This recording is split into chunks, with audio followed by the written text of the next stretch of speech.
Nabi SAW pernah bersabda, Innallaha idza ahabba abdan ibtala. Sungguh Allah itu kalau tengah cinta kepada seorang hamba akan memberikan ujian kepadanya.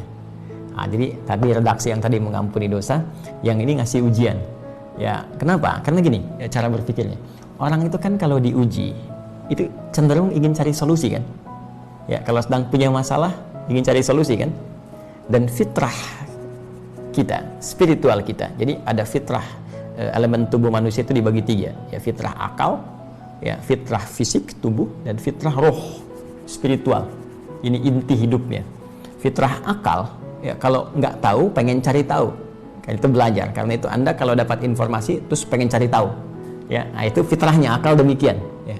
Fitrah tubuh kalau butuh sesuatu dituntut, ya, lapar langsung cari makan.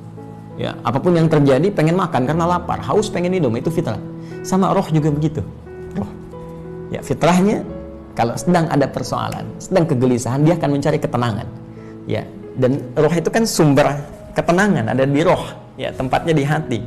Karena itu, karena dari hati sumbernya menjadi perasaan, rasa. Rasa itu kan gelisah, tenang, ya, dan sejenis-sejenisnya atau ragam-ragamnya. Nah, masalah itu kan cenderung menghadirkan kegelisahan kan? Orang punya masalah pasti gelisah. Lawan dari gelisah itu tenang.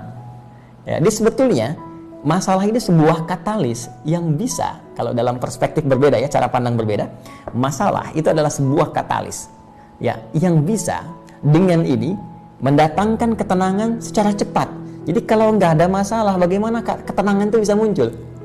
Karena itu cara memahami masalah itu begini, jangan dilihat problemnya, lihat ini sebagai wasilah perantara untuk bisa mendatangkan ketenangan. Sebab kalau nggak ada masalah, kegelisahan nggak ada. Kalau gelisah nggak ada, nggak bisa mencari ketenangan. Persis seperti bersih nggak akan ditemukan kalau nggak nampak kotornya. Kan mustahil nyuci kalau kotorannya nggak ada. Jelas kan? Dari sini, ketika Allah memberikan ujian berupa persoalan, sebetulnya jangan dilihat kepada ujiannya, tapi lihat responnya, reaksinya terhadap persoalan yang muncul ini. Bukankah dengan persoalan itu Anda semakin menunjukkan doa? Belum apa-apa sudah berdoa, ya Allah tolong mudahkan. Tuh, disebutkan Allah. Tiba-tiba kalau semakin naik nih, ya, katalisnya semakin naik nih, katalisatornya naik masalahnya. Bukankah ditopang dengan amalan? Ya, selain hanya dengan lisan bentuk doa itu, jadi amalan fisik. Tiba-tiba tahajud kan? Baca Quran, ayo, siapa yang saat sedang punya masalah terus malamnya tahajud sambil nangis, ya? Siapa yang tiba-tiba rajin puasa, mendadak soleh, ya? Terus siapa yang tiba-tiba baca Quran? Tapi ya ini jalan. Dan dari satu kebiasaan itu, ya, baru tahajud, kemudian baca Quran, boleh jadi ini menjadi sebuah kebiasaan yang terus berlangsung dan dipertahankan. Dan ini yang menghadirkan cinta Allah Subhanahu wa Ta'ala. Di antara ujian yang biasanya menjadikan kita cepat mendekat kepada Allah itu ujian sakit. Karena itu dalam sakit ada ampunan. Ya, betapa banyak orang sakit menyebut nama Allah, terus mendekat, berdoa. Karena itu ampunan diturunkan. Jadi kalau ada orang sampai sakit belum mampu minta ampun kepada Allah, itu perlu dicek itu sehat nggak rohnya. Karena yang sehat itu mesti tiga, bukan cuma fisik. Mungkin fisik sehat, akal sehat, roh tidak sehat. Ini masalah. Ya, pasti masalah. Demikian bisa rohnya sehat, kemudian fisik sehat, akal nggak sehat juga bermasalah. Tapi masalah roh ini itu yang paling urgent karena akan berpengaruh kepada kecerdasan akal plus juga kecerdasan fisik dan mental. Ya, karena itu kita mendoakan saudara kita, dan doa bisa saling menguatkan satu dengan yang lain.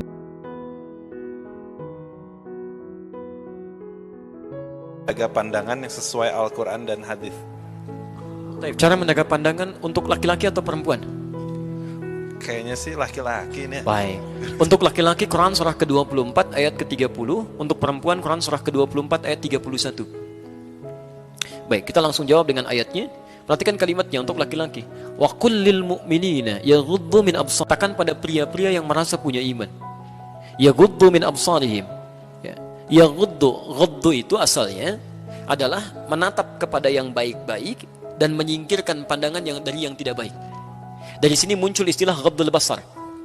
Di ghaddul basar itu bukan gak boleh lihat, ya keliru ya. Bukan gak boleh lihat. Saya pernah dulu main ke satu tempat, ya, di salah satu tempat. Jadi ada teman-teman yang sedang ceramah, jamaahnya sebagian akhwat, jadi akhwatnya melihat ke timur, ustadznya melihat ke barat. Agak nggak nyambung gitu kan? Nah, Di salah satu tempat di Jogja pernah kami melihat yang lebih fatal lagi. Ada perempuan yang ingin menerapkan ghaddul basar, ayat 31-nya, wa qul lil mu'minati yaghdudna min absarihinna, itu naik sepeda di jalan raya, matanya ke bawah begini. Nah, itu agak khawatir gitu kan. Nah, jadi ya, takut terjadi sesuatu ya. Jadi ghaddul basar itu bukan nggak boleh melihat. Di antara adab sopan santun itu saling melihat. Tapi ketika pandangan itu yang menghadirkan syahwat atau hal yang dilarang oleh Allah, itu yang dimaksudkan palingkan. Ya. Maaf, bukan hanya sekedar bertemu fisik begini, tidak. Anda lihat televisi, ada tayangan yang dilarang oleh Allah, palingkan. Itu ghaddul basar. Anda lihat handphone, tiba-tiba masuk iklan, hal yang tidak boleh dilihat, Anda palingkan. Di semua yang tidak diperkenankan oleh Allah untuk dilihat, itu yang dipalingkan. Jadi sederhana, bagaimana cara menjaga pandangan? Kata Quran, setiap yang dilarang oleh Allah, cepat palingkan. Ya. Ali bin Abi Thalib radhiyallahu ta'ala anhu punya gelar khusus dari Nabi. Ya, karamahullahu wajhah, diteruskan oleh para ulama. Karamahullahu wajhah, semoga Allah memuliakan wajahnya. Di antara riwayatnya, ketika sedang bersama Rasulullah SAW, ada sesuatu terlintas, kemudian terlihat oleh Ali, dipalingkan oleh Rasulullah SAW. Ya Ali, ya, cukup pindahkan, yang itu kemudian bagian dari panah-panah setan. Yang terlihat oleh engkau sebagian kilatan pertama, selanjutnya adalah panah-panah setan. Ya. Awas, hati-hati ketika dipalingkan, ini dijaga oleh Allah Subhanahu Wa Taala supaya pandangannya tidak melihat hal yang diharamkan. Jadi rumus dari hadis ini, begitu melihat, palingkan. Dan jangan dipelesetkan ya. Ada sebagian mempelesetkan, Ali kan melihat dulu, selanjutnya itu panah setan. Berarti yang pertama tanpa berkedip itu bagian dari rahmat. Ya. Awas, jangan-jangan keliru ya.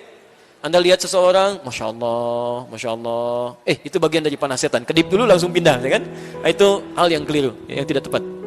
Sekira itu.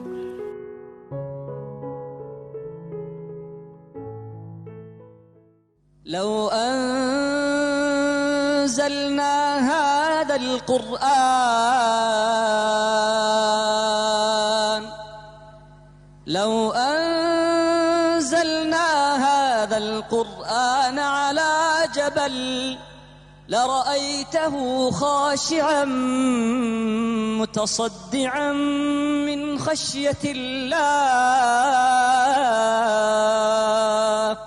Kalaupun diturunkan Quran, maka kalimat-kalimat Quran saking dahsyatnya menjadikan gunung saking khusyuknya dan bergetar. Getarannya bisa menjadikan gunung terbelah saking khusyuknya mendengar ayat-ayat Quran.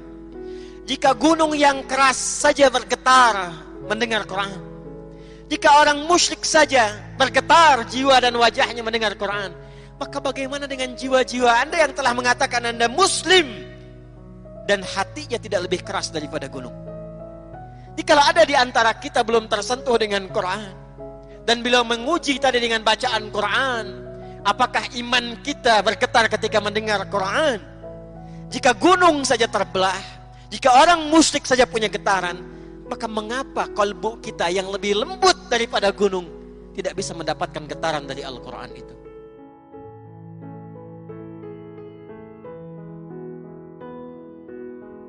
Kalla saya'lamun.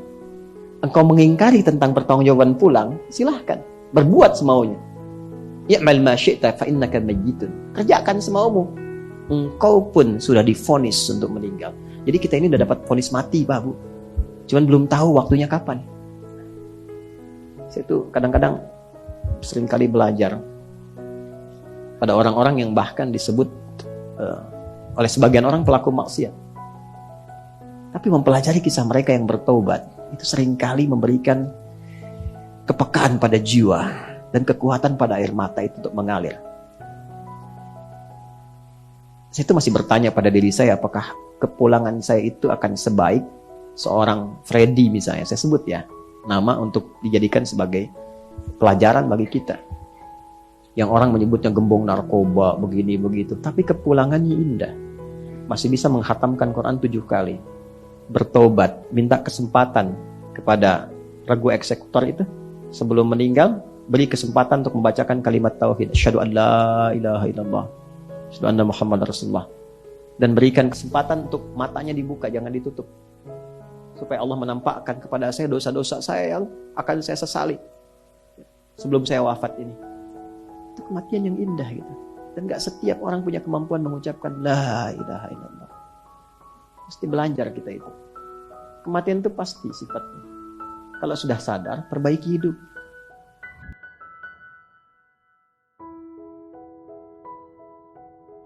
Ini menunjukkan kata Al-Quran, kalau anak sudah mulai dewasa, maka kurangi sayang-sayang, kurangi perintah, jadikan dia teman. Dia ada 3 tahapan di Quran. Kalau masih kecil, perbanyak sayang. Sayang, sayang, sayang, sayang, sayang. Sudah mulai agak besar, SD ke SMP, kurangi sayang, masukkan perintah. Itu manhaj Quran. Nanti ayatnya banyak.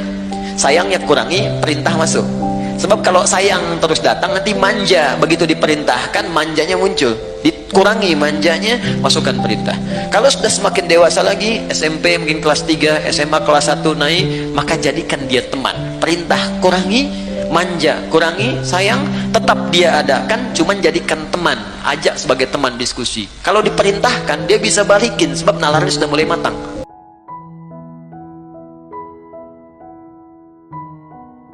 Tidak ada dosa yang tidak diampuni kalau syaratnya, kalau orang tersebut mau bertobat kepada Allah sebelum ia wafat. Ya, bahkan dosa yang termasuk dosa besar pun, tingkat paling tinggi, ya, pembunuhan, ya, zina misalnya, itu sampai turun Quran surah ke-39 ayat 53. Ya, kata Allah, qul ya ibadiyalladzina asrafu ala anfusihim la taqnatu min rahmatillah. Ya, katakan Muhammad SAW pada hamba-hambaku, masih disebut hamba ki, masih diaku oleh Allah tuh, pada hamba-hambaku yang pernah berbuat dosa israf. Israf itu udah berlebihan lah, ya, kayak orang ke pernikahan, prasmanan, orang makan sekali dia 10 kali. Itu israf namanya. Ya, berkali-kali itu. Jadi ada orang yang dosanya berlebihan, sudah menipu juga, merampok juga, berzina, mabuk juga, ya. Terus dia pengen kembali tuh. Ada tadi episode dalam kehidupannya tuh. Terfikir dia pengen balik, ya. Begitu dia ingin kembali, kata Allah, la taqnatu min rahmatillah. Jangan putus asa dari rahmat Allah. Innallaha yaghfirudz dzunuba jami'a. Sungguh Allah berjanji di sini, di ayat ini, akan mengampuni seluruh dosa tanpa kecuali kalau dia mau bertobat kepada Allah.